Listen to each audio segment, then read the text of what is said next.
menyembah Tuhan. Dan kami juga berdoa Tuhan buat saudara kami yang masih di rumah atau di perjalanan, kiranya Tuhan menyimpahkan mereka dengan selamat, sehingga kami bersama-sama anak-anak-Mu Tuhan bersama di tempat ini untuk melakukan ibadah, untuk memuji Engkau. Terima kasih Tuhan, urapi kami semua, biar lewat pujian kami Tuhan, Engkau bertahta di atas segala pujian kami, dan kemuliaan-Mu nyata di tempat ini. Terima kasih Tuhan, kami yakin Engkau dan kami menyatakan bahwa Engkau amat baik, sungguh amat baik. Terima kasih Tuhan, terpuji dan namamu. Di dalam nama Yesus kami mengucap syukur dan berdoa, haleluya. Amin. Shalom. Baiklah, kita akan angkat pujian, dan jemaat saya undang untuk bangkit berdiri. Kita katakan bahwa Tuhan itu baik.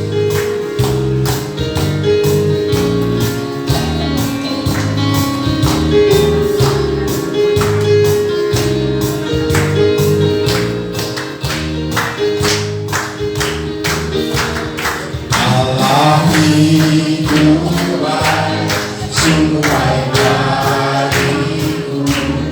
Ditunjukkannya kasih setianya, Dia menyediakan yang ku perlukan, menyatakan kebaikan, menyatakan kebaikan, menyatakan kebaikan kepadaku. Allah itu baik. Allah itu baik, sungguh baik bagiku. Ditunjukkannya kasih setianya, Dia menyediakan yang ku perlukan, menyatakan kebaikan, menyatakan kebaikan, menyatakan kebaikannya padaku. Kasih setianya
Yesusku luar biasa, kasih setianya tak pernah berubah, dulu sekarang dan selama-lamanya. Ajarkan kuasa dalam namanya, Yesusku luar biasa, Yesusku luar biasa, Yesusku luar biasa, Yesusku luar biasa, Yesusku luar biasa. Haleluya, Yesus kita luar biasa. Amin. Baik, silakan duduk dengan Tuhan. Kita akan menyembah Tuhan pada pagi hari ini. Bapak-bapak, ibu, saudara yang kasih Tuhan, kita siapkan hati kita. Kita angkat pujian, Yesusku penyelamatku. Amen. Jesus, my Savior, Redeemer.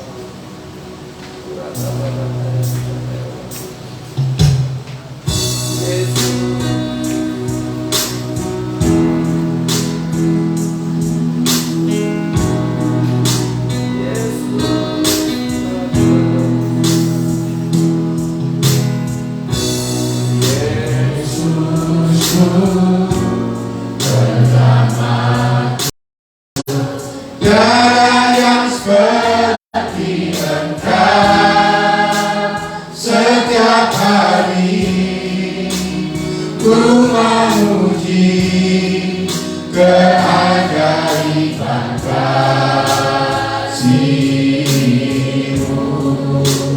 Amen. Menghibur, menebus, menarik kekuatan, biarlah semua yang bernafas tak berhenti menyembah-Mu. Nyanyi, nyanyi dan bersoraklah bagi Dia, pujian, hormat, kuasa bagi Raja. Gunung tunduk, laut bergelora, mendengar nama-Mu. Ku bersuka atas perbuatan-Mu, selamanya ku kasihi Engkau Tuhan. Tiada janji seperti yang ada padamu, Yesusku.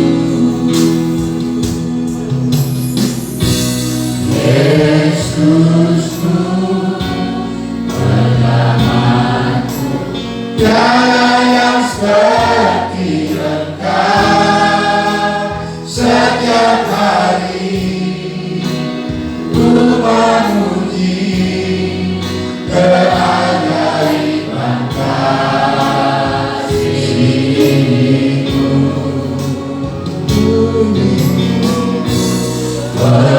Menghibur, menebus, menarikkan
Yesus Tuhan, tiada yang seperti Kau yang penyelamat penebus kami Tuhan, terpujilah Engkau, Kau yang layak dipujikan, Kau yang menyelamatkan sadar masyarakat itu, Kau yang menyelamatkan Bani Tuhan.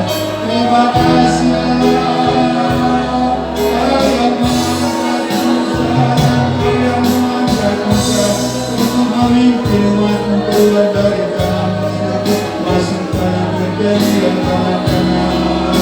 Kau yang membawa Yusuf dari perdana mati di Mesir, Kau yang memberikan cara kebenaran, Kau yang menebus segala dosa kami Tuhan. Terpujilah Engkau.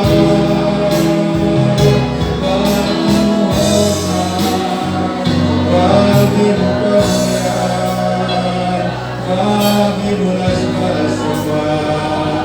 Biar semua yang bernapas memuji Tuhan, semua yang ada di bumi, semua kerajaan, pemerintahan, penguasa, turut di hadapan-Mu Tuhan.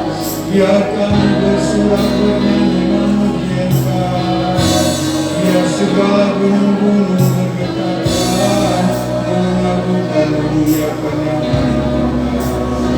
Haleluya, haleluya. Terima kasih, terima kasih. Dan bersoraklah bagi Dia, pujian hormat kuasa bagi Raja. Gunung tunduk, laut bergelora mendengar nama-Mu. Ku bersuka atas perbuatan-Mu, selamanya Ku kasihi Engkau Tuhan. Tiada janji seperti yang ada padamu, tiada janji seperti yang ada padamu.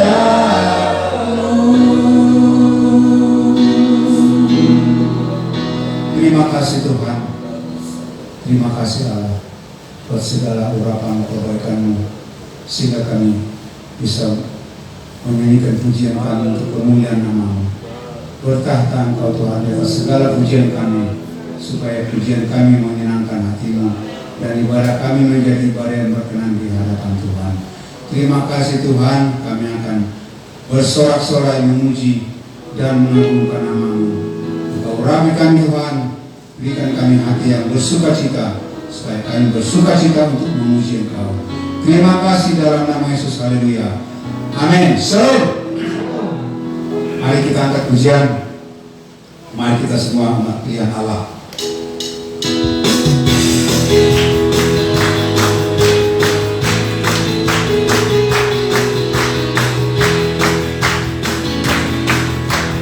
Mari kita semua umat pilihan Allah, betapa panggilannya, ku ternati firman-Nya, sekarang waktunya untuk berdiri bagi bangsa ini. Mari maju umat kemenangan, mari kita semua umat pilihan Allah, betapa panggilannya, ku ternati firman-Nya, sekarang waktunya untuk berdiri bagi bangsa ini. Mari maju umat kemenangan, bukan bagi nyatakan kemuliaan-Nya, bukan bagi nyatakan kebesaran.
Yesus Kristus dialah Tuhan pada segala raja.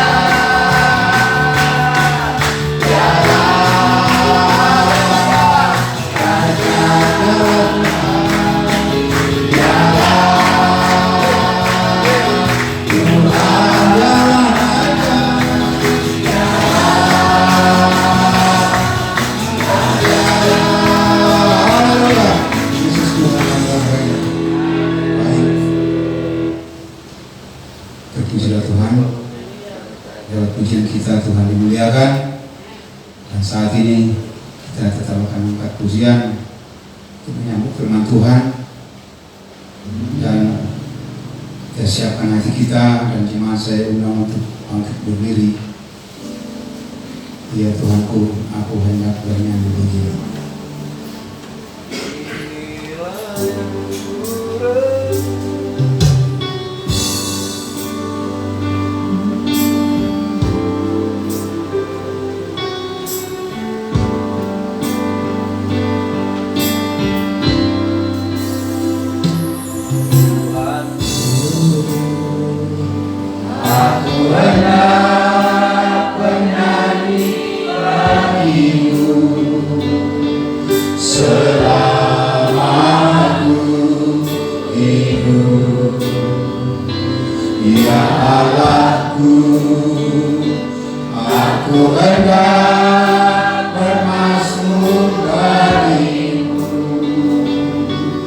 Selama hidup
pujian dan pengakuan kepadamu.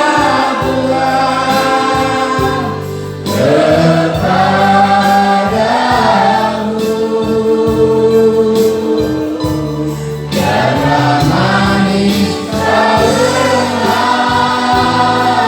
Tuhan, manis kau dengar Tuhan, dan hatiku bersuka karena inilah yang kurenungkan selama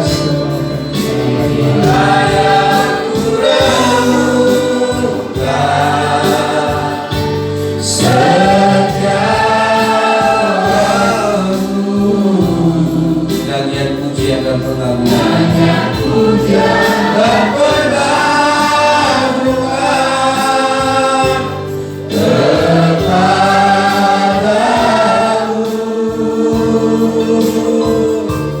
Jangan manis kau dengar Tuhan, manis kau dengar Tuhan, dan hatiku bersuka karena-Mu.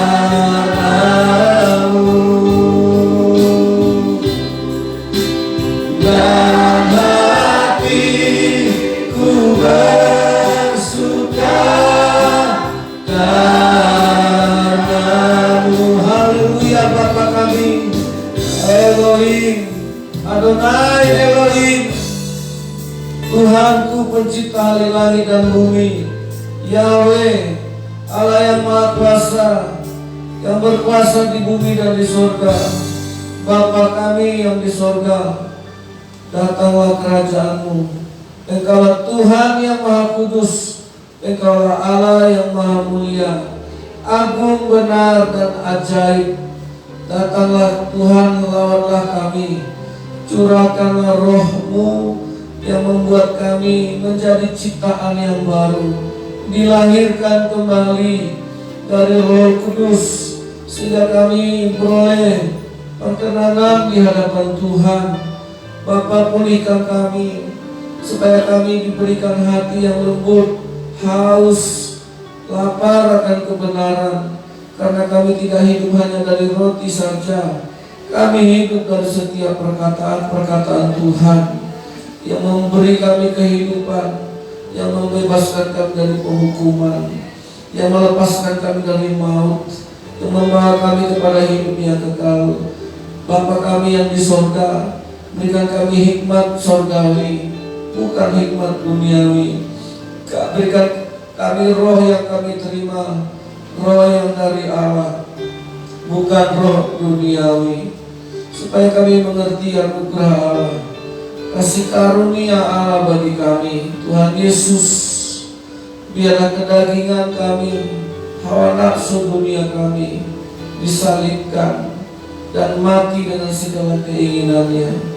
Biarlah kami hidup dalam keinginan roh, dalam kepenuhan roh. Terpujilah Tuhan Yesus. Kami akan dengar firman ini, dengar dengan hati yang percaya, dengar dengan hati yang mengaku. Yesus, Engkaulah firman yang menjadi manusia, yang hidup di dalam kami. Terpujilah Engkau Tuhan. Di dalam nama Yesus Kristus Tuhan kami berdoa. Haleluya. Amin. Tuhan memberkati. Puji Tuhan. Silakan duduk. Nah, saudara yang dikasihi oleh Tuhan, kita akan masuk dalam kebenaran firman Tuhan.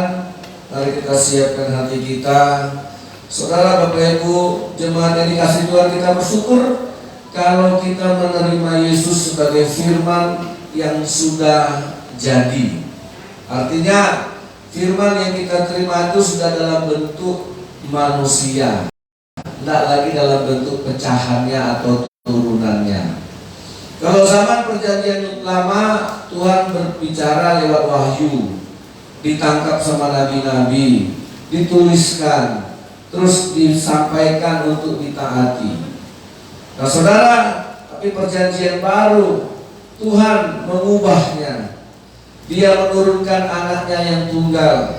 Allah sendiri jadi manusia.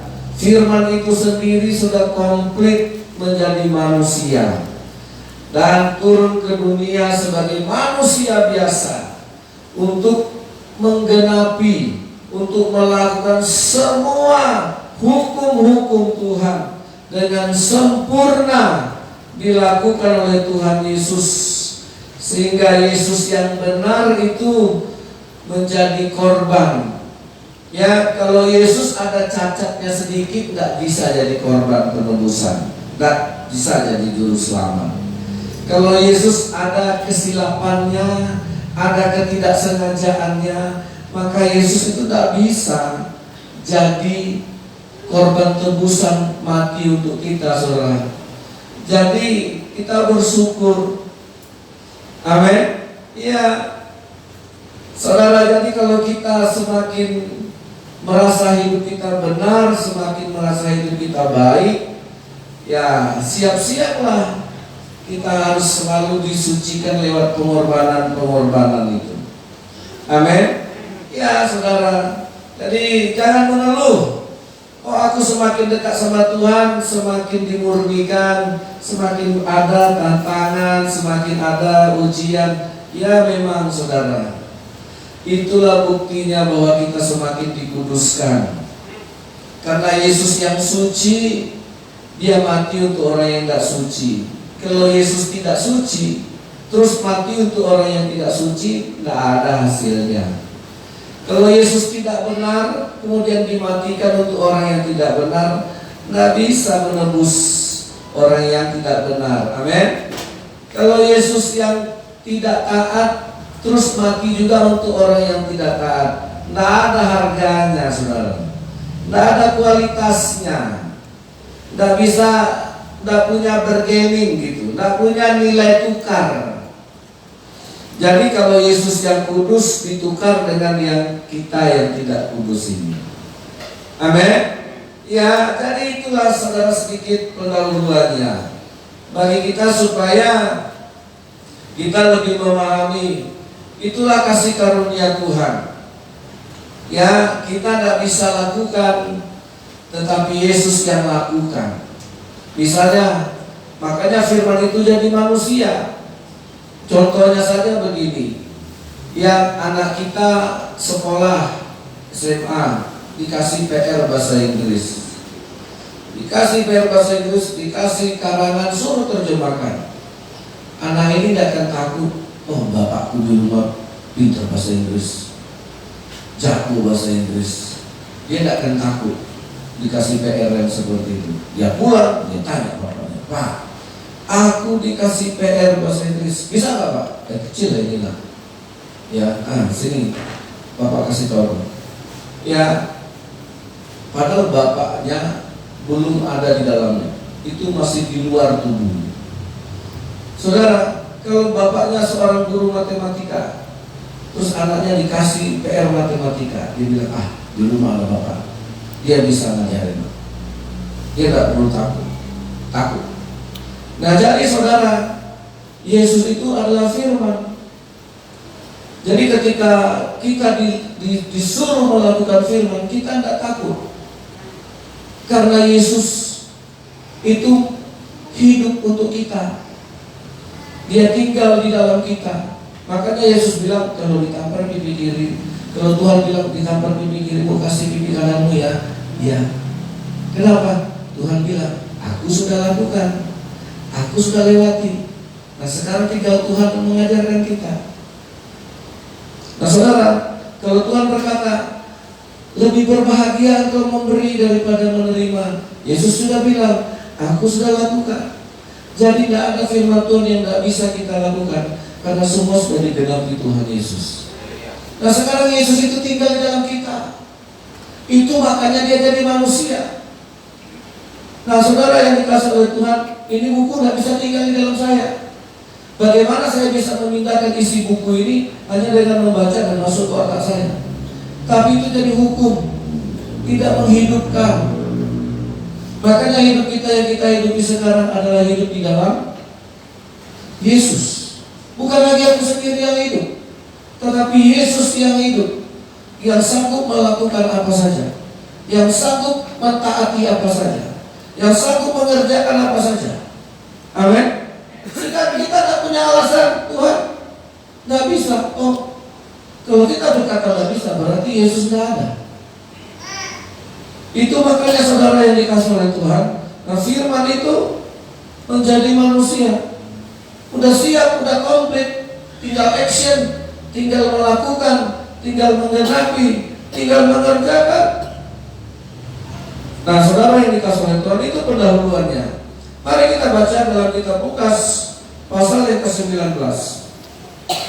Ya, ini sebuah kisah yang sangat luar biasa tentang Zakheus ini. Nah, saya akan mengkhotbahkan ini buat kita. Mari kita baca secara berganti-gantian mulai dari ayat 1. Lukas 19 ayat 1. Saya baca ayat 1, Bapak Ibu membaca ayat 2. Berganti-gantian kita membaca. Yesus masuk ke kota Yeriko dan berjalan terus melintasi kota itu. Di situ ada seorang bernama Zakheus, kepala pemujai, dan dia seorang kaya.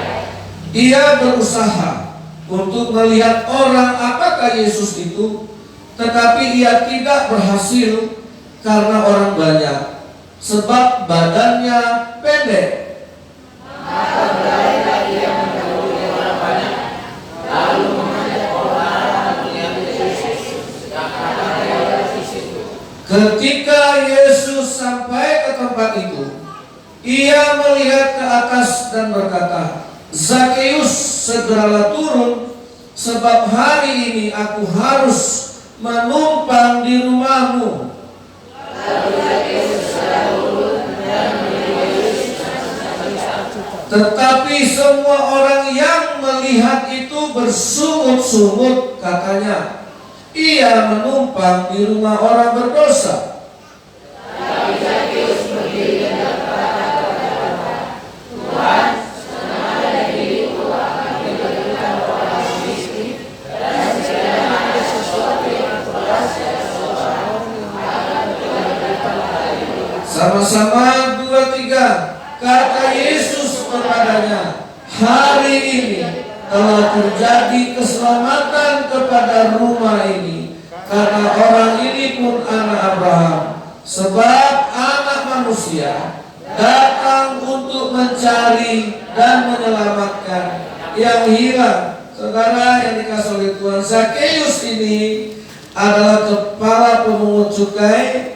Nah, saya sedikit cerita kalau terbelakangnya. Arti nama Zakheus itu tulus. Ya, orang Batak seringkali banyak saya temui kasih nama anaknya tulus, jujur. Namanya tulus dan jujur, tapi pekerjaannya seorang pemungut cukai. Nah, saudara, Zakheus ini tinggal di kota Yeriko. Kota Yeriko kota yang perekonomiannya cukup tinggi. Jadi di Israel pada zaman penjajahan Roma ada 3 kota yang menjadi tempat pemungutan pajak. Yeriko, Kaisarea, sama Kapernaum. Jadi dari ketiga kota ini, kota Yeriko lah yang paling besar pusatnya gitu loh. Ya. Jadi Zakheus ini, jadi di setiap kota ini ada pemungut-pemungut cukai yang ditempatkan oleh pemerintahan Romawi.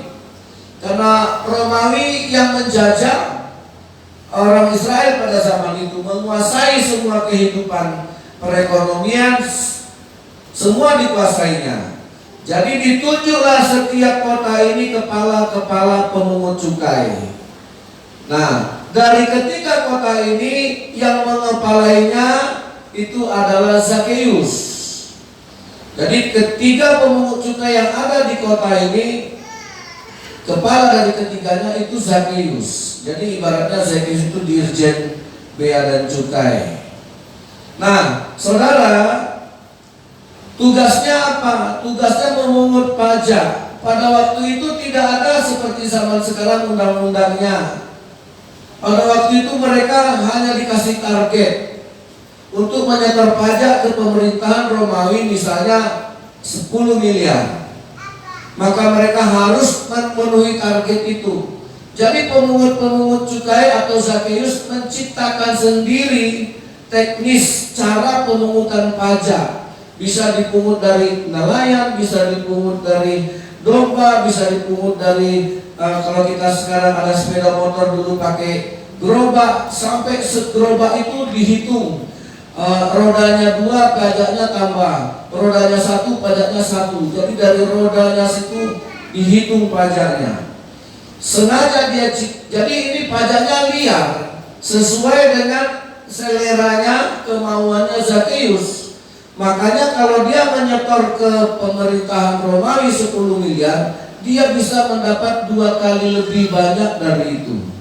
Karena dia dikasih hak untuk menentukan sendiri, merancang sendiri pajak-pajak apa yang akan dipungutnya. Makanya pemungut cukai waktu itu sangat dibenci, bahkan tidak boleh masuk ke rumah ibadah.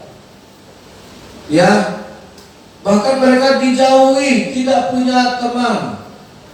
Jadi saudara yang dikasih oleh Tuhan, begitu serakah, begitu tamak.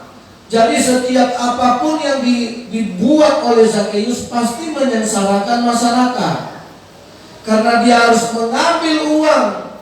Ya, dilihatnya mungkin orang panen kentang, oh ini belum kena pajak, dibikinnya pajak. Dibikinnya cara dia sendiri, tidak melalui dengan DPR, nggak ada itu. Dia bikin sendiri. Jadi orang ini memang mesin duit, saudara. Otaknya duit. Ya, dia setiap hari ingin mengumpulkan duit sebanyak-banyaknya. Inilah wataknya, saudara. Setiap apa yang diputuskannya itu harus mendatangkan uang. Jangankan Zakheus, Gayus Tambunan aja kaya kok di Indonesia. Itu belum jadi dirjen, belum jadi kepala kantor, saudara. Iya, saudara, saya berani bertaruh. Siapa yang udah kenal dirjen pajak atau bea cukai Kanwil Riau atau Kepri? Saudara, saya waktu saya masih SMA itu, datanglah pemilih dari pihak mama saya, kepala bea dan cukai Pekanbaru. Dia pindah dari Palembang. Waktu itu dia sudah bawa mobil Mercy ke rumah, warna putih. Tahun-tahun 80 itu warna mobil banyak yang putih. Ya, jadi siapa mah? Itu apa sepupunya mama, walaupun gak berani. Baru kali itu saya lihat orang lihat mobil zaman itu, saudara. Gak ada orang pajak yang miskin. Ya, nah, saudara, si Zakheus ini memang, saudara, itu uang sudah mendarah daging dalam hidupnya. Nah, dia berada di kota Yeriko. Nah, kota Yeriko ini kota yang lalu lintas uangnya cukup tinggi. Saudara yang dikasih oleh Tuhan, peredaran uangnya cukup tinggi. Dia memang orang kaya raya, sangat kaya raya. Nah, saudara, disinilah kita melihat bagaimana Zakheus menjadi orang yang betul-betul menjadi manusia yang betul-betul isi otaknya itu uang. Tapi kenapa bisa berubah? Nah, ada 2 jenis perubahan manusia, bisa repair, bisa repented, ya. Bisa pertobatan, bisa cuma diperbaiki. Ya, kalau mobil bocor kita perbaiki, itu repair. Ya, saudara yang dikasih oleh Tuhan, Tapi kalau Zakheus ini, kita melihat terjadi perubahan yang sangat signifikan. Nah, saya melihat ini orang yang berubah.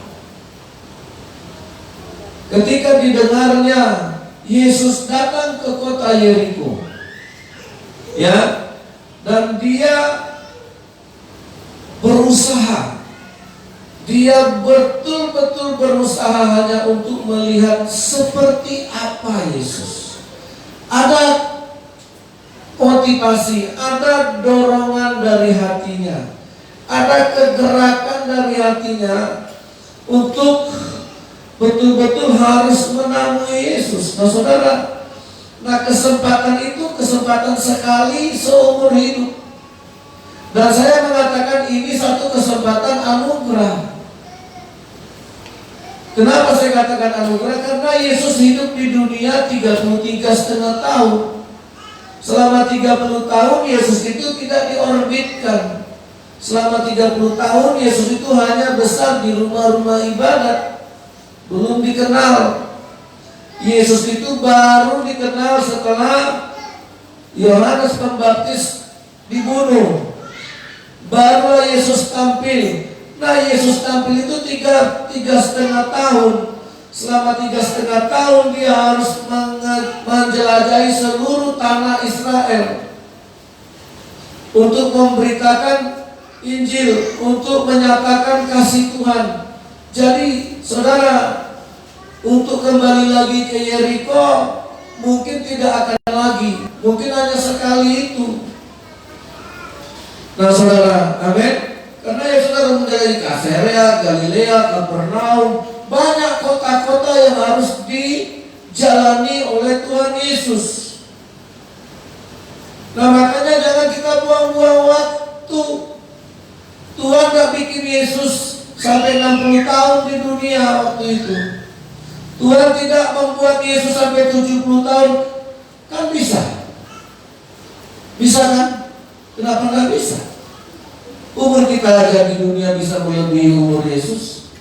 Tapi kenapa Yesus hanya dikasih 33? Dan 3,5 tahun itulah waktu perjalanan Yesus mengelilingi semua wilayah Israel. Dan siapa saudara, kesempatan itulah yang betul-betul dimanfaatkan oleh Zakheus. Dan dia tidak mau menunda-nunda. Besok aku bisa kejar dia ke kota lain, atau besok aku bisa temui dia ke kota lain. Aku banyak uang, banyak cabang, banyak jalan yang bisa mengantar dia. Tetapi saudara, inilah anugerah.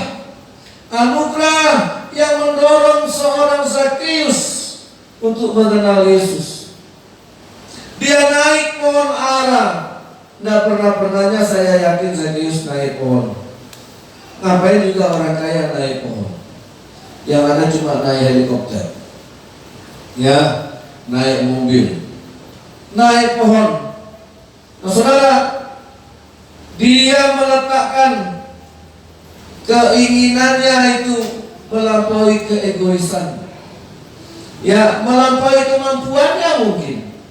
Mungkin dia tidak mampu bagi seorang yang semeter kotor gitu untuk memanjat pohon. Itu hal yang susah bagi dia, ya, tapi dilakukannya di tengah-tengah kerumunan, bukan 10-20 orang, mungkin ada ratusan orang yang waktu itu mengelilingi Yesus. Tapi dia berusaha bagaimana dia bisa melihat itu kerinduan, itu panggilan jiwa. Ya tidak bisa ditunda-tundanya lagi. Itu dorongan, itu kesempatan. Nah, saudara yang dikasih oleh Tuhan. Makanya kalau dalam doa selalu saya bilang, ini ibadah pertemuan dengan Tuhan. Ini ibadah persekutuan saudara dengan Tuhan. Kalau kita membaca firman Tuhan, kita sedang bersekutu dengan Allah. Kalau kita merenungkan firman Allah, kita sedang menerima hadirat Tuhan itu dalam hati kita. Tidak menerima kata demi kata atau huruf demi huruf, tapi sedang menerima seorang pribadi. Nah, ketika Zakheus naik ke pohon ara itu, saudara, Yesus melintas di situ. Ya, Yesus yang menghampiri, Yesus yang datang. Saudara, jadi bukan pilihan kita. Ada pilihan Tuhan dalam hidup kita. Tuhan tahu perbuatan kita. Tuhan tahu motivasi kita. Tuhan tahu kerinduan. Kenapa aku dilawat? Kenapa orang lain tidak dilawat? Saudara yang dikasih, ada banyak orang yang mengerumuni Yesus. Hanya Zakheus. Saudara tahu, Tuhan sangat tahu hati kita. Tuhan sangat tahu hati kita. Tuhan yang memilih, Tuhan yang memanggil, Tuhan yang menetapkan. Amin. Oh, seberapapun kita memoles bentuk dan rupa kita, Tuhan tahu setiap motivasi kita. Dan dijawab Tuhan. Ketika Tuhan sampai di pohon ara, dia bilang, Zakheus, turunlah, karena aku mau menumpang di rumahmu. Saudara, sebenarnya sangat sulit mendekati orang kaya. Kalau ada orang kaya didekati, dia langsung berpikiran negatif. Ini orang pasti mau uang saya. Iya, ini orang pasti ada maunya. Ya, ini orang pasti cari mukanya. Jadi saudara, sangat sulit mendekati orang kaya. Dan Yesus tidak mau menjual dirinya untuk mendekati orang kaya supaya dapat uangnya, ya, supaya dapat sumbangannya, supaya dapat bantuannya. Tapi itulah pikiran yang ada dalam benak orang. Lihat, kalau sama orang kaya, Yesus mau numpang di rumah, tidak peduli orang kaya itu berdosa atau tidak. Orang-orang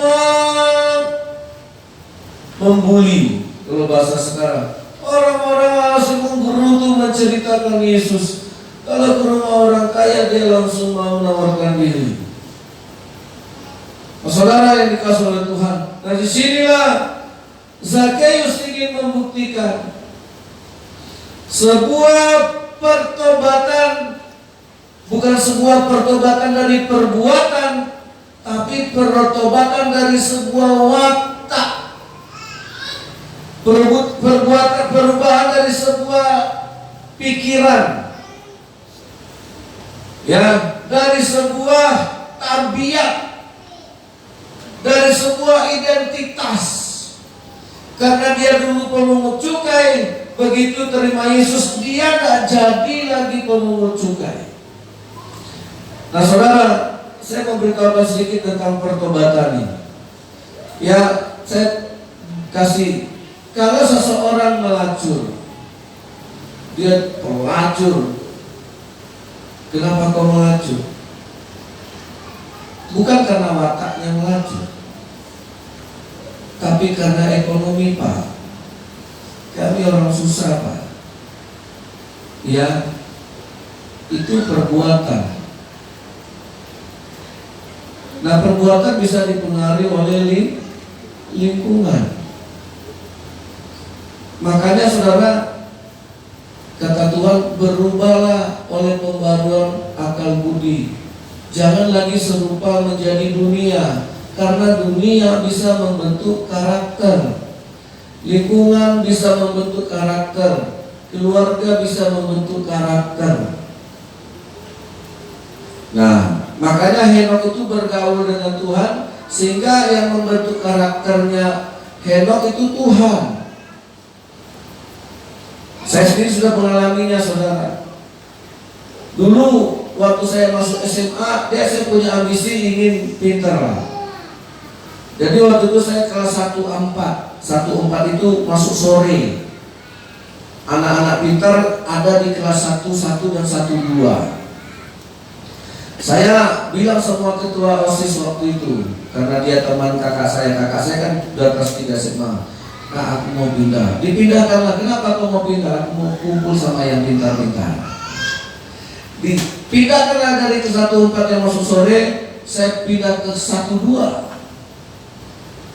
Nah, di kelas 1-2 itu saya pilih duduk sama orang yang paling pintar, namanya Erham. Satu meja lah saya dengan dia. Nah, semester pertama dia juara 1, saya juara 5. Alhamdulillah. Orang tak pernah kok.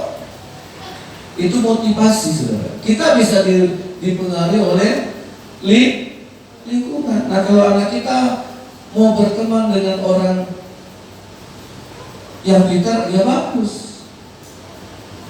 Nah, dulu saudara yang dikasih oleh Tuhan, nah kita bisa jadi kalau dia penjudi bisa dipengaruhi karena lingkungan.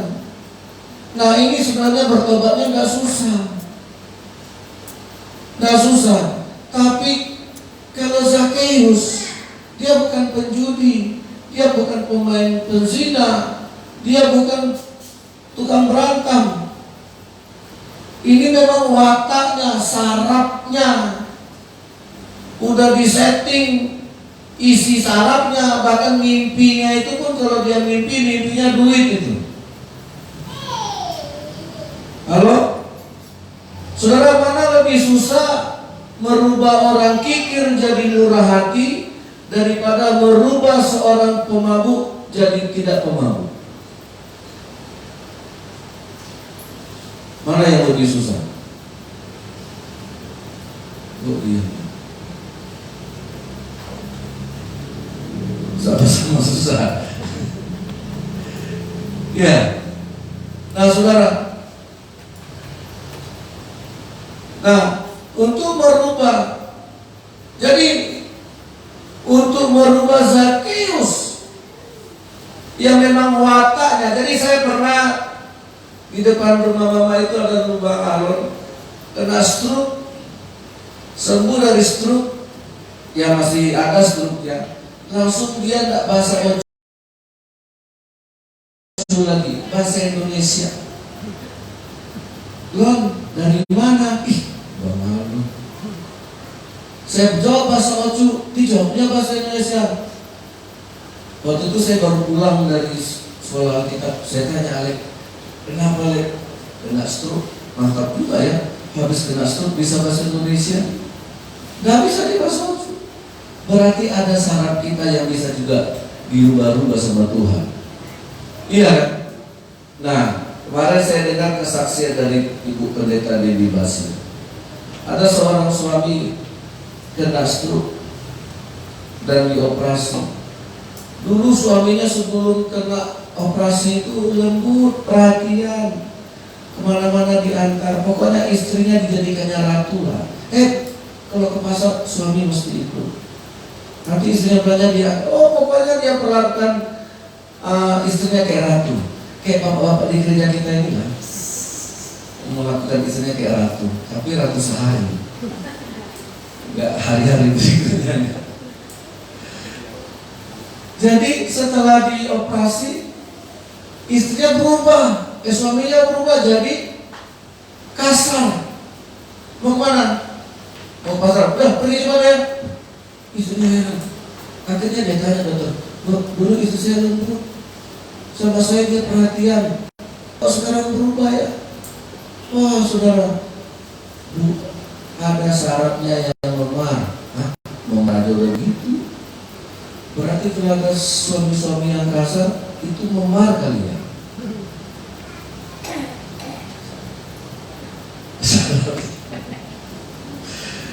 Memar aja kayak gitu dok. Jadi kalau sempat putus gimana?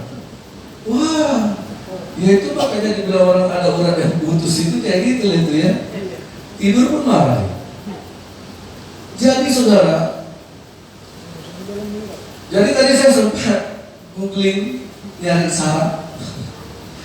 Akhirnya saya tutup Google, udah banyak kali saran ini namanya. Ya, yang penting ada.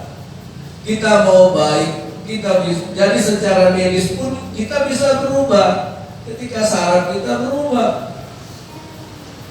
Ya, nah ketika Zakheus berubah, orang yang tadi kikirnya minta ampun, orang yang nggak bisa didekati, egonya tinggi, tamaknya tinggi. Saudara, kalau seorang penjahat masih ada nilai toleransi nggak? Ada. Robin Hood habis mencuri dibagi-baginya orang miskin. Penjahat masih punya hati, iya kan? Masih punya nilai-nilai apa? Tolong, menolong, kesetiakawan. Makanya preman-preman itu kan, walaupun preman, walaupun bandit, tidak pelit, iya kan? Di sini nggak ada yang bandit ya, jadi nggak tahu. Iya.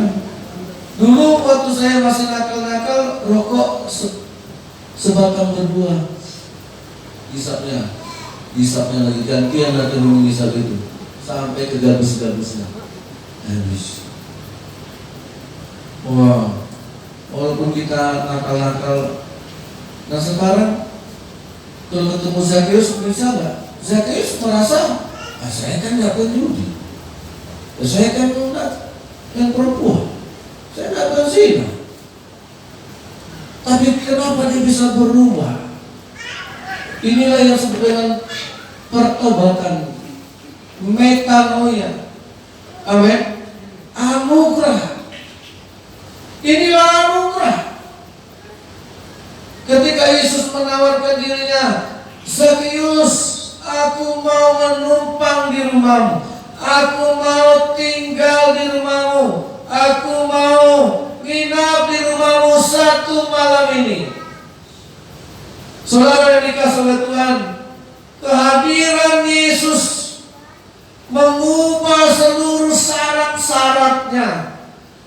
Yang dulu setiap kali ada syarat sensorik, ada syarat motorik, ya kan? Setiap hari syaratnya itu hanya ngasih perintah duit.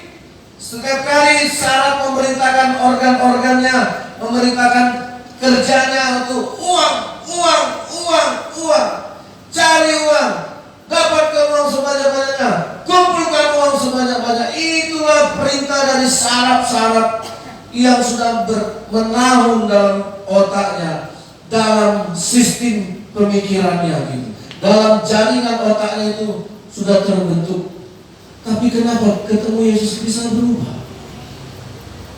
Halo, itulah anugerah. Itulah manusia yang baru. Amin. Zakheus menjadi manusia yang baru dengan sistem syarat yang baru. Tidak lagi ada perintah dari otaknya. Kenapa? Nah, kadang-kadang kita sudah salah kok. Seringkali kita motivasi anak kita untuk mendapatkan uang. Yang penting kerja kau bagus, uangmu banyak. Nah, akhirnya syaratnya menerima rangsangan itu. Saudara, jadi kalau nggak dapat banyak uang, nggak anak berhasil gitu. Saudara yang dikasihi oleh Tuhan, ya. Nah, ini untuk membuat orang bertobat. Dalam pertobatan yang sejati, dalam pertemuan yang begitu singkat, tapi Tuhan bekerja luar biasa dalam susah loh saudara mengubah pikiran. Kalau pelacur jadi tidak pelacur bisa. Apa kerja mau pelacur? Ya udahlah, berhenti kau melacur. Kau kerja di tempatku, ku kasih kau gaji. Mau nggak? Mau. Karena dia melacur karena alasan ekonomi. Kenapa kau mencuri? Nggak ada uang pak. Apa yang kau curi? HP. Ya sudah, sini kau kerja. Ya bertobat kau itu. Amin. Ya. Saudara, makanya dulu kalau kami menginjil ke Gunung Kemukus, ke pelacur-pelacur bakti itu percuma kalau hanya menyampaikan firman Tuhan ini. pada dasarnya mereka mau kok. Siapa yang mau jadi begini katanya? Tapi siapa yang mau kasih kami kerja? Kalau hanya untuk kita sedang bertobatlah, tinggalkan lagi salah, ini dosa. Iya, nggih katanya. Tapi kalau kami pulang kami kerja apa? Maka dulu sekolah kami bekerja sama dengan pengusaha-pengusaha. Ada yang dikirim ke Kalimantan. Ya, jadi setiap kali kami penamatan tuh bawa tuan kita yang gitu kerja di sana. Ya kalau nggak dikasih kerja dia kembali lagi karena itulah dia berbuat dosa. Kalau yang begitu-begitu sudah solusinya mudah. Tapi kalau yang wataknya, makanya cinta akan uang adalah akar dari segala kejahatan. Kamu tidak bisa mengabdi kepada Tuhan dan kepada Mamon. Uang membuktikan manusia menjadi hamba atas uang. Ya, manusia tidak bisa mengabdi kepada uang dan kepada Tuhan, tidak bisa. Nah, Zakheus membuktikan hari itu ketika dia bertobat, dia tidak lagi mengabdikan dirinya kepada uang yang selama ini sudah menumpuk kekayaan yang luar biasa. Hari itu Zakheus memutuskan di hadapan Tuhan oleh anugerah Tuhan yang mengubah semua sistem saraf, sistem pemikirannya dijamah Tuhan. Separuh dari hartaku Tuhan ku kasih sama orang miskin. Kok tiba-tibanya manusia bisa berubah? Banyak orang datang sama Yesus hanya ingin kesembuhan jasmani, tapi tidak kesembuhan mental, tidak kesembuhan spiritual, tidak kesembuhan jiwa. Halo, amin. Kita datang sama Tuhan hanya untuk sembuh dari jantung, sembuh dari paru-paru, sembuh dari kanker. Tapi Zakheus datang sembuh dari watak, dari mental, dari jiwa yang sudah bertahun-tahun diprogram untuk mengumpulkan uang sebanyak-banyaknya. Tidak peduli orang mau nggak makan, orang mau nangis, orang nggak sanggup, yang penting pajak harus dipungut. Ini orang yang berhati dingin, berdarah dingin. Tapi begitu ketemu Yesus, jiwanya sembuh. Tuhan, apa jadi Yesus? Separuh hartaku ini kukasih sama orang miskin. Lah, kau pernah dengar di mana firman Tuhan itu? Orang pemungut juga tidak pernah ke gereja kok. Kenapa kita yang sudah sering ke gereja tidak bisa melakukannya? Kenapa orang seperti Zakheus yang tidak pernah? Karena zaman itu pemungut cukai tidak boleh. Diharamkan masuk bait suci. Mereka dibenci. Saudara, makanya saudara, firman itu anugerah. Amin. Anugerah yang dia tidak pernah dengar. Tuhan, separuh dari hartaku ku kasih sama orang miskin. Selama ini yang pernah dilakukannya adalah separuh harta orang diambilnya untuk dia.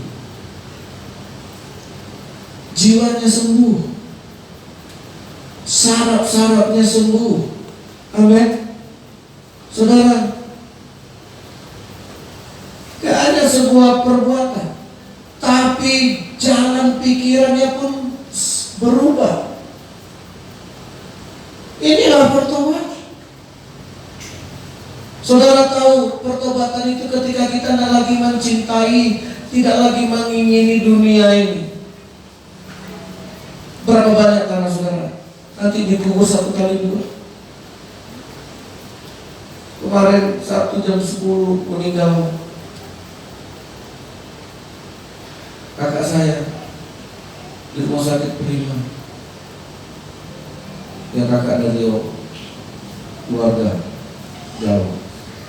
Saudara kaget. Saudara nggak bisa lihat. Yang sebelumnya istri Bang Sahat meninggal juga. Kakak saya yang baru 70 itu. ini lagi, saudara.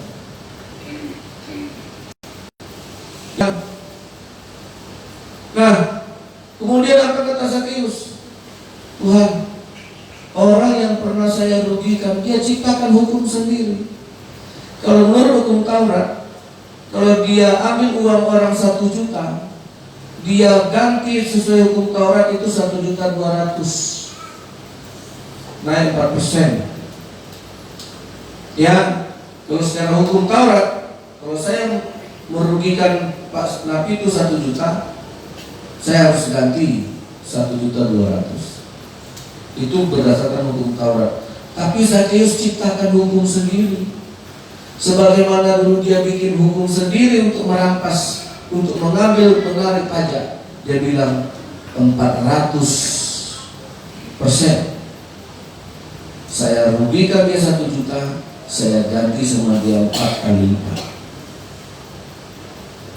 Jadi dia mengganti 4 juta, masuk pokoknya jadi 5.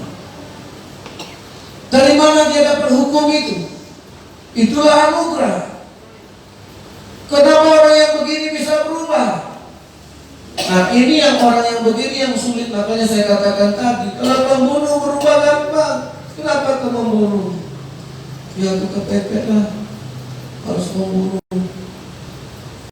Saudara, kemarin yang di LP yang pembunuhan itu udah lepas. Terima kasih.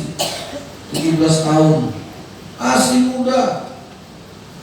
Dia bilang, Om, abang aku sudah dikasih puji Tuhan lah, jangan membunuh lagi. Termasuk yang dia ketawa.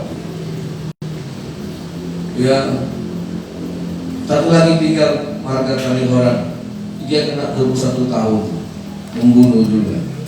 Jadi rekornya orang Batak di situ. Jadi kalau ada yang membunuh kalah kita main. Ya, Marga Kalihoran ini mukanya pun muka kayak baby face itu, nggak muka pembunuh. Dia 21 tahun, masih belum bebas. Jadi saudara yang dikasih oleh Tuhan, nah kalau orang itu berubah, tapi ketika Zakeus merubah, itulah sembuh syarat-syarat besar. Pusat kehidupan kita itu dijamah oleh Tuhan. Otak kita itu sebagai pusat yang ngasih perintah itu berubah.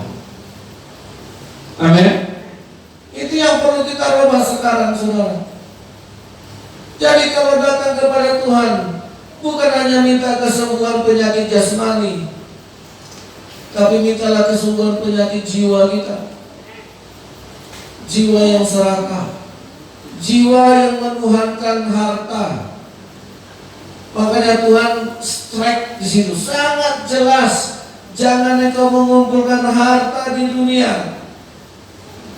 Tuhan tahu itu merupakan pembinasaan yang sangat kejam, yang gak bisa melepaskan berpikir kita.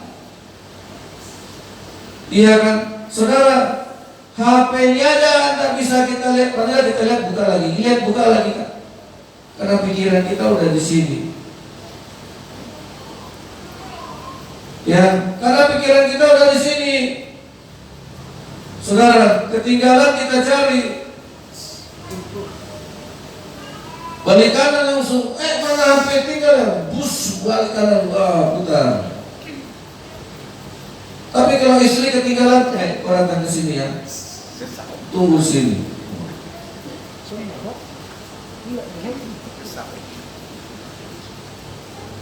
Nah saudara, kalau kita mau berubah, kita harus berubah.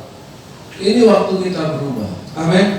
Perjumpaan dengan Yesus bukan sembarangan perjumpaan, bukan perjumpaan recehan, bukan sebuah pertemuan kosong. Saya tidak mau kita ibadah kayak ini pulang bahkan tambah parah. Janganlah. Dalam nama Yesus jangan. Kita harus mengalami pembaharuan akal budi. Makanya semakin kita mengenal Yesus, kita tidak menjadi serupa dengan dunia. Yang mau dirubah Tuhan itu akal. Roma 12 kita baca, saudara. Ya, inilah peralihan. Roma 12 ayat 2.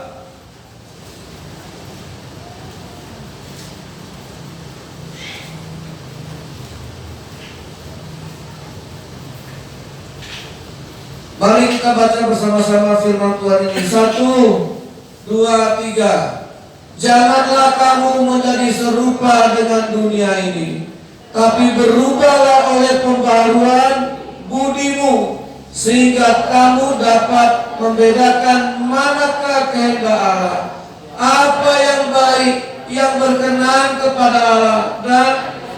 Dan saudara, benar kan? Ketika pikiran Zakheus itu diubahkan, akal budinya tidak lagi serupa dengan dunia, dia langsung bikin keputusan yang sesuai dengan kehendak Tuhan. Kok otaknya tiba-tiba cemerlang begitu ya? Kok tiba-tiba otaknya bisa membuat kebenaran yang berkenan kepada Allah? Halo, Tuhan, separuh hartaku ku kasih sama orang miskin. Kok bisa keluar itu dari pikirannya? Itulah pikiran yang tidak lagi menjadi serupa dengan dunia. Lihat keputusan yang kita ambil selalu sama dengan dunia. Dia begitu, aku juga begitu. Dia begini, aku juga begini. Nah, apa yang kita mau putuskan serupa semuanya dengan apa yang di dunia ini. Makanya berubahlah oleh pembaharuan budi. Kenapa? Pembaharuan budi yang dimaksud tidak lagi serupa dengan dunia. Kenapa Tuhan mengatakan jangan kau balas kejahatan dengan kejahatan, balaslah kejahatan dengan kebaikan? Karena apa? Karena otak kita sudah dibaharui surga. Tapi kalau kita balas kejahatan dengan kejahatan, itulah keputusan yang sama dengan dunia. Makanya saya suka yang dikatakan oleh Sandu Sudarsing itu. Ketika dia dirampok, dia bersyukur dan berkata, Tuhan, aku bersyukur karena aku yang dirampok, bukan aku yang merampok. Amin. Tapi kalau bersyukur, ya untung aku dirampok, tapi nyawa aku masih ada. Itu kan masih dunia, masih sama. Semua orang bisa punya nasihat yang seperti itu. Ya syukurlah, nggak apa-apa kok. Yang penting kamu selamat, ya kan? Tapi ketika dia berkata, aku bersyukur karena bukan aku yang merampok. Karena kita juga bisa punya potensi jadi perampok. Berubahlah oleh pembaharuan budi. Itulah pertobatan. Saudara yang dikasih oleh Tuhan, supaya kita tidak serupa dengan dunia ini. Di dalam kitab 1 Yohanes pasal 2 ayat 15, kita lihat dan kita baca bersama-sama. Mari saudara, semakin kita datang kepada Tuhan, semakin kita diubahkan untuk serupa dengan Tuhan, tidak lagi menjadi serupa dengan dunia. 1 Yohanes pasal 2 ayat 15.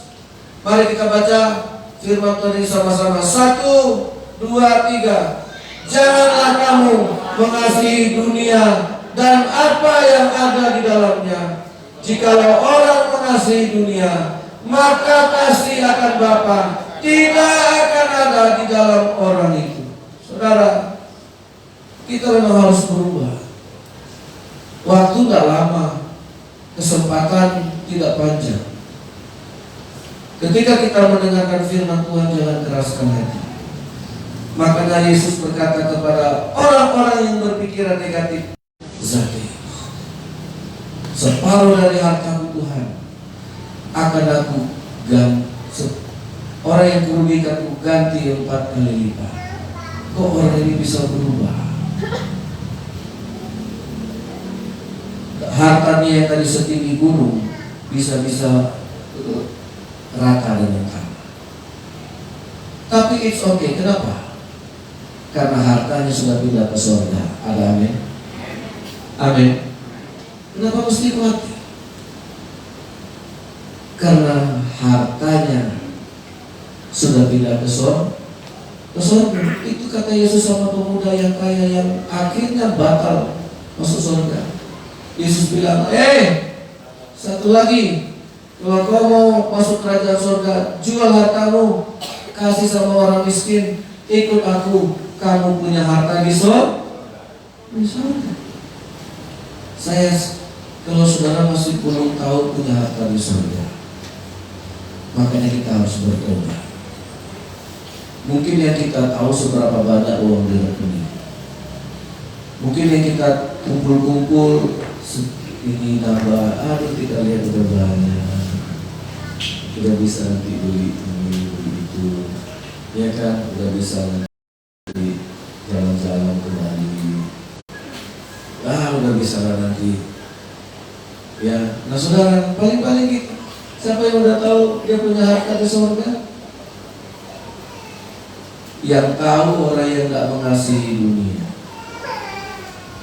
Dia tahu kalau dunia ini tidak lagi menjadi daya tarik, kita tidak lagi menghambakan diri seperti Zakheus. Amin. Kita nyanyikan pujian ini. Ku dengar, kalau saudara mendengar firman Tuhan hari ini, jangan keraskan hati. Katakan, ku dengar Yesus memanggil. Ku dengar Yesus memanggil. Yesus tidak lama, tapi Zakheus memanfaatkan sekali kesempatan itu. Terimalah Yesus, dengarlah firman-Nya.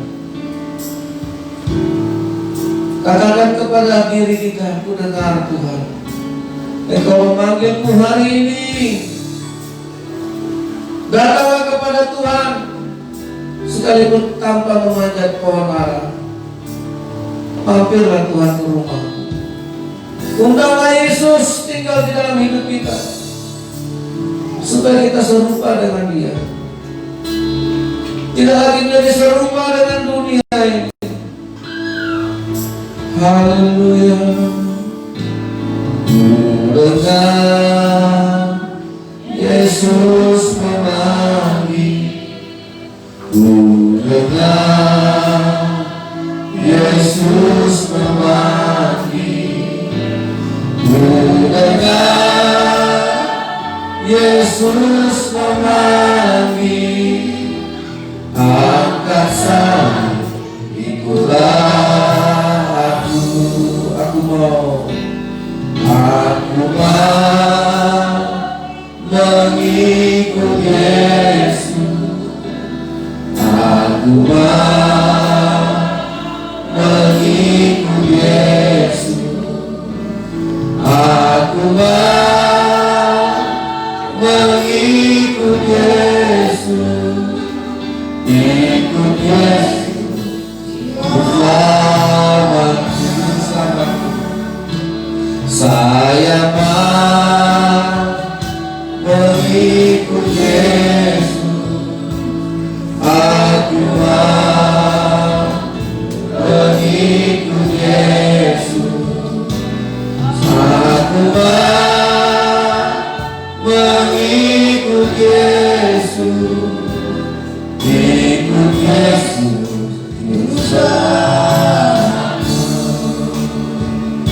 saya mau mengikut Yesus.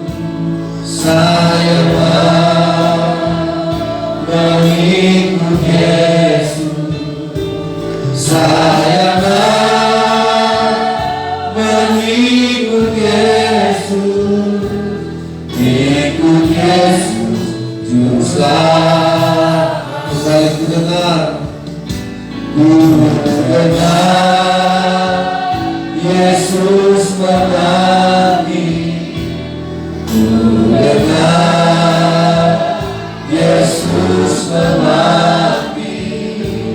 Ku dengar Yesus memanggil. Angkat sayap, ikutlah. Ku dengar Yesus memanggil. Ku dengar Yesus memanggil. Ku dengar Yesus memanggil.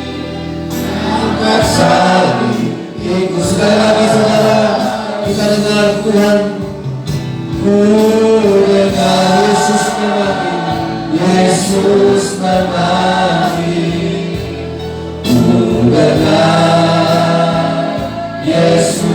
memanggil, ku dengar Yesus memanggil, angkat salib ikutlah. Saya mau mengikut Yesus, mengikut Yesus. Aku mau mengikut Yesus. Aku mau mengikut Yesus. Aku mau mengikut Yesus. Ikut Yesus, Juru Selamatku. Haleluya.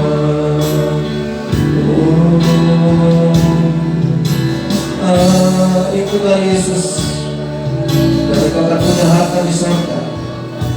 Berubah oleh pembaruan akal budi. Janganlah serupa dengan dunia ini, tapi berubahlah dengan pembaruan sama seperti Yesus. Yesus, Yesus. Oh, haleluya, haleluya, haleluya. Terima kasih Tuhan. Ubah kami, ubahlah diri kami Tuhan. Kalau Zakheus bisa diubah, kami juga bisa diubah. Supaya kami mencari perkenanan Tuhan. Kami tahu isi hati Tuhan.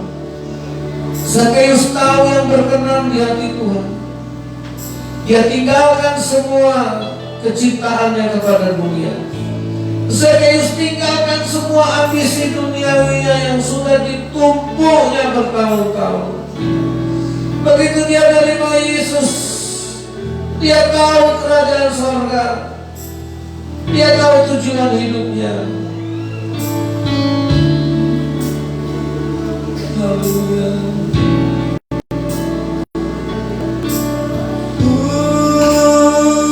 Tundang hormat Nabi Budi, Yesus Maha Sakti,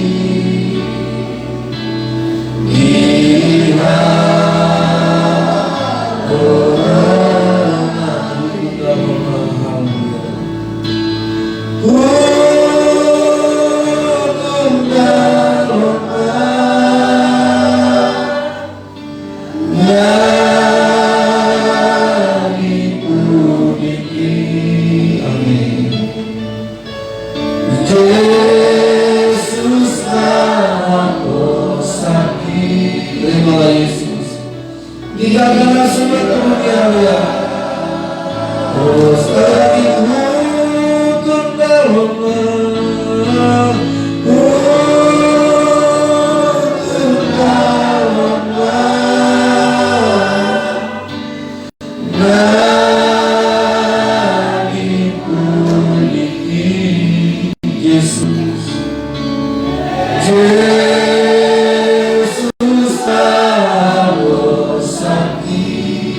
datanglah Yesus, Dia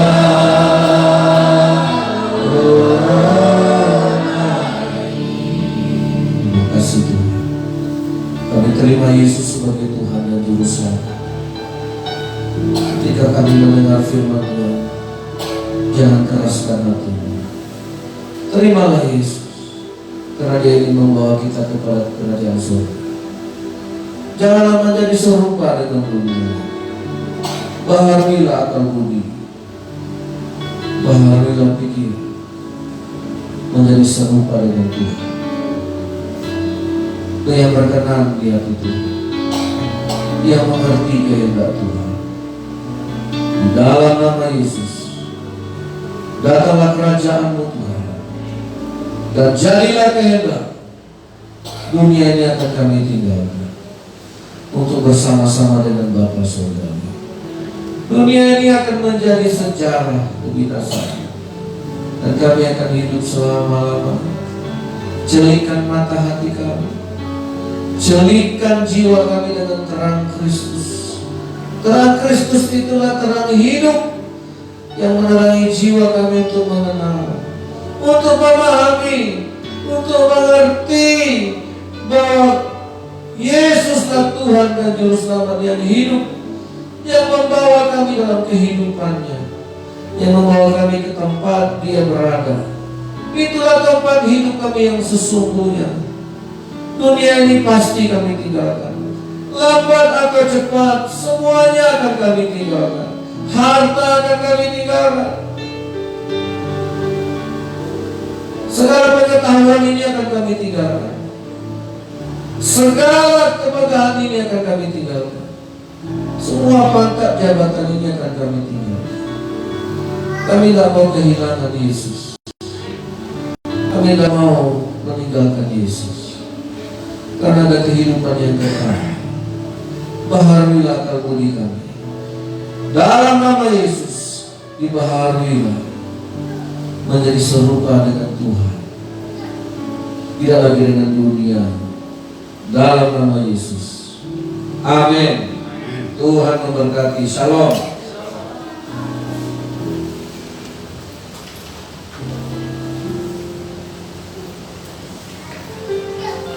Baik, firman Tuhan yang begitu indah bagi kita.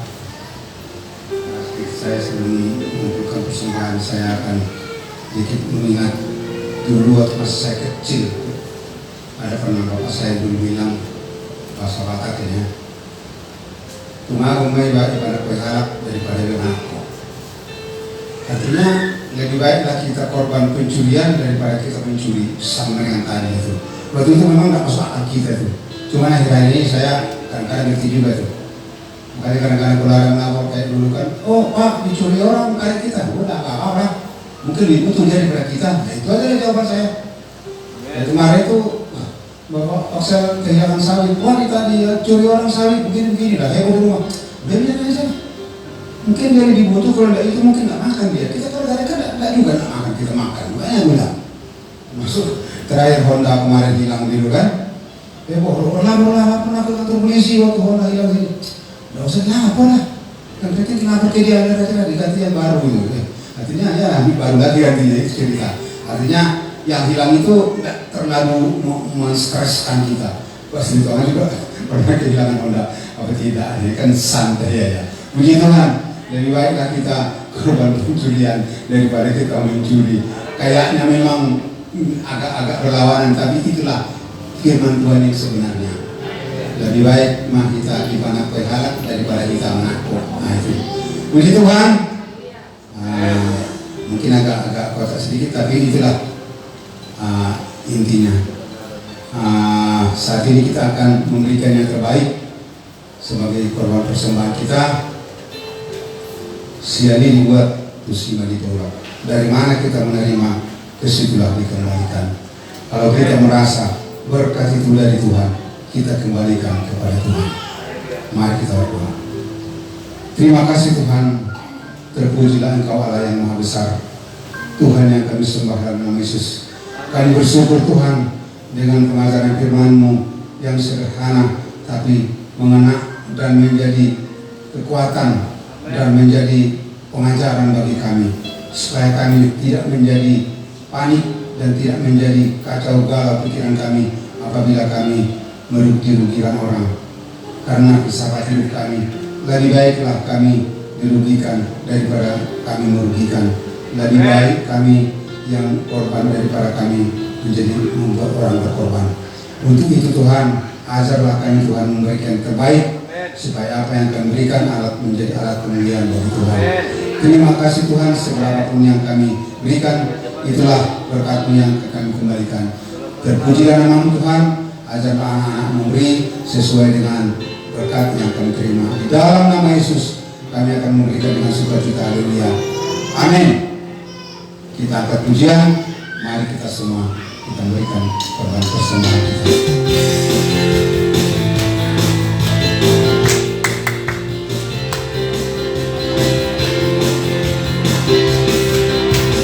Mari kita sembah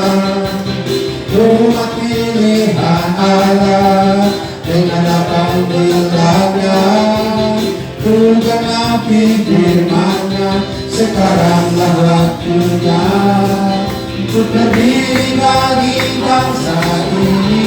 Mari maju umat kemenangan.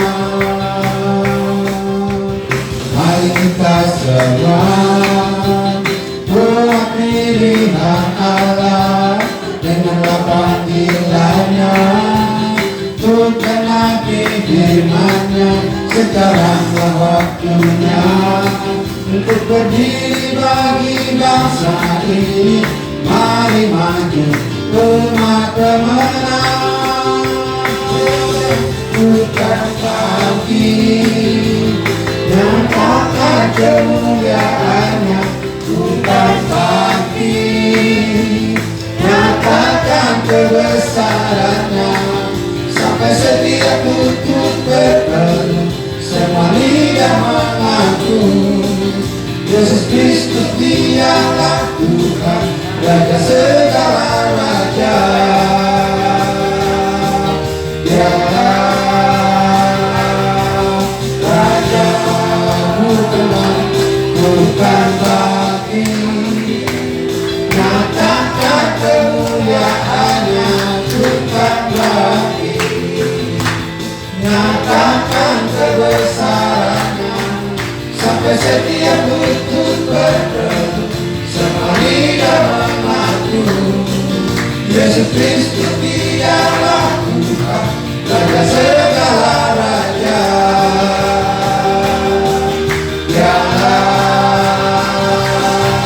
Raja Tuhan, dialah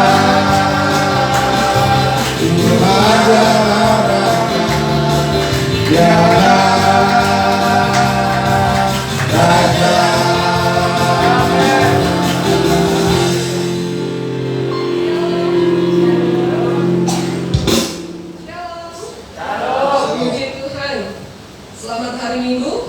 kita beribadah, memuji dan memuliakan nama Tuhan. Saudara yang saya kasih dalam Tuhan Yesus Kristus, mari kita tetap setia beribadah sampai Tuhan datang kedua kalinya menjemput kita. Mari lakukan firman Tuhan yang sudah kita dengar dalam kehidupan keseharian kita.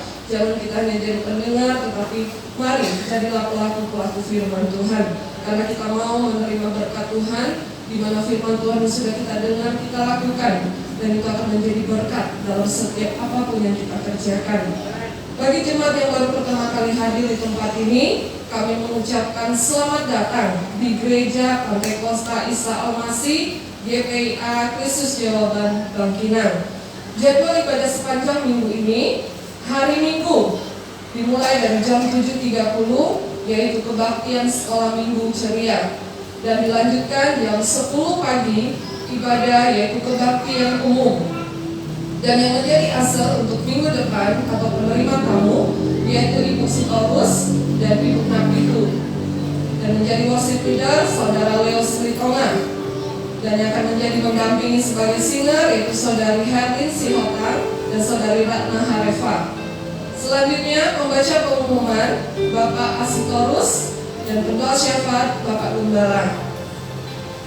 Untuk kebaktian sel minggu depan dimulai dari hari Selasa jam 7 malam, diadakan kebaktian sel di bagian Salo, di sel Salo, yaitu di tempat keluarga Bapak Tepen Bulo, keluarga Bapak Tepen Bulo. Dan dilanjutkan hari Rabu jam 7 malam kebaktian sel Ridan di keluarga Bapak Simatupang. Untuk hari Kamis jam 5 sore diadakan kebaktian pelajar atau remaja di gereja. Dan selanjutnya jam 7 malam kebaktian sel Bangkinang yang melayani keluarga Gembala kami sendiri. Dan untuk hari Sabtu jam 5 sore diadakan ibadah puasa dan doa. Bagi saudara-saudara yang rindu bersama-sama mengambil waktu puasa dan doa bersama jam 5 sore mari di gereja ini. Dan terlebih khusus bagi para pelayan, kita wajib bertugas atau tidak bertugas, mari kita datang beribadah, berdoa bersama, karena kita menjadi penopang-penopang dalam pelayanan pekerjaan Tuhan. Terlebih bagi pelayan, kita menjadi contoh supaya kita jadi contoh yang baik bagi jemaat Tuhan yang ada khususnya di Bangkinang ini. Saudara yang saya kasih dalam Tuhan, untuk selanjutnya ibadah jam 7.30 malam di hari Sabtu, ibadah mahakarya atau mahasiswi dan karyawan, bahkan mereka yang tidak bekerja pun, bagi masih pemuda-pemudi, mari sama-sama kita cari Tuhan selagi ada kesempatan. Saya ingat dalam Wahyu dikatakan kita mau tetap harus berjaga-jaga dan berdoa. Kita jangan berpikir kita di zona yang nyaman di zaman ini, tetapi mari siap siaga. Saudara yang saya kasih dalam Tuhan, jujur pribadi saya dari kecil dan orang tua saya kurang lebih hampir 40 tahun pelayanan di daerah Kepulauan Riau. Saudara jangan berpikir bahwa kita di zona yang aman. Mungkin Pak Sri Thomas sudah mengerti keadaan kita di negara Indonesia. Kita minoritas, tapi karena powernya Tuhan, kuasa doa itu yang membuat kita tetap aman sampai saat ini. Kita ingat cerita firman Tuhan bagaimana Daniel, Sadrak, Mesak, dan Abednego. Mereka ditantang untuk mereka menyembah Baal, menyembah rajanya sendiri, patung. Tetapi disitulah mereka belajar. Kalau sampai di situ Tuhan tidak menolong, mereka berserah kepada Tuhan. Tapi apa yang terjadi? Kadang-kadang Tuhan izinkan masalah itu untuk membangun iman kita, bukan melemahkan kita. Apalagi dalam keadaan kita di Bangkinang ini, saudara saya kasih dalam Tuhan, mungkin kita kelihatan aman-aman saja. Tapi mari, iman kita harus semakin bertambah-tambah dalam Tuhan. Secara fisik bangunan mungkin tidak akan berubah, mungkin akan begini-begini saja. Tapi tidak membuat kita kecewa. Yang Tuhan mau lihat bukan kita memperjuangkan bangunan ini, perjuangkan iman kita, kerjakan keselamatan dengan takut dan gentar, sehingga pada waktu Tuhan datang menjemput kita atau waktunya kita datang menghadap Tuhan, kita didapati orang-orang benar dan dikenal oleh Tuhan. Amin. Jangan kalau kita mungkin ingin, oh saya lebih terkenal dari yang lain, itu manusia suatu saat hancur.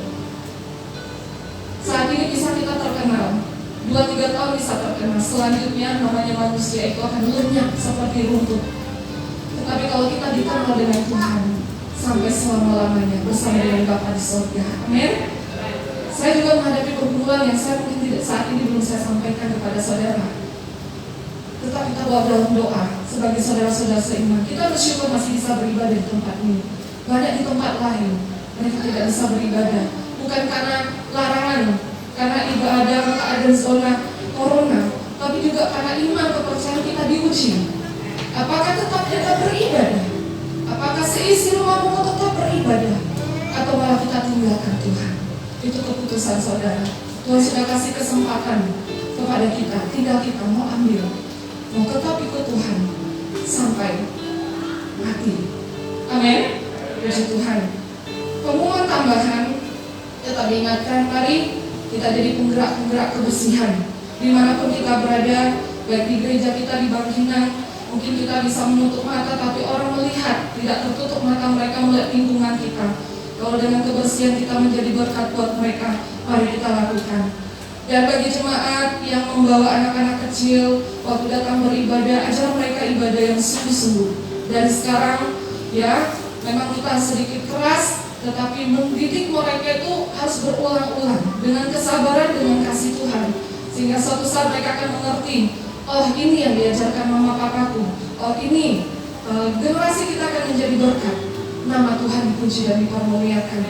Dan selanjutnya saudara yang saya kasih dalam Tuhan, kita menerima persembahan dari perkumpulan Parma sebanyak 157.000 yang disampaikan, dan nanti kita akan doakan kumpulan ini yang menjadi berkat di tengah-tengah kota Bangkinang. Nama Tuhan dipermuliakan. Dan selanjutnya yang terakhir yang saya sampaikan bahwa sudah mendekat Natal. Jadi minggu depan tanggal 29 Agustus 2021 selesai ibadah akan diadakan rapat panitia Natal 2001. Jadi mari kita bersama-sama untuk kita bekerja untuk kemuliaan nama Tuhan ya, bukan untuk kepentingan pribadi kita, tapi lewat Natal ini kita jadi berkat, nama Tuhan dipermuliakan. Puji Tuhan, demikian firman siang hari ini, Tuhan Yesus memberkati.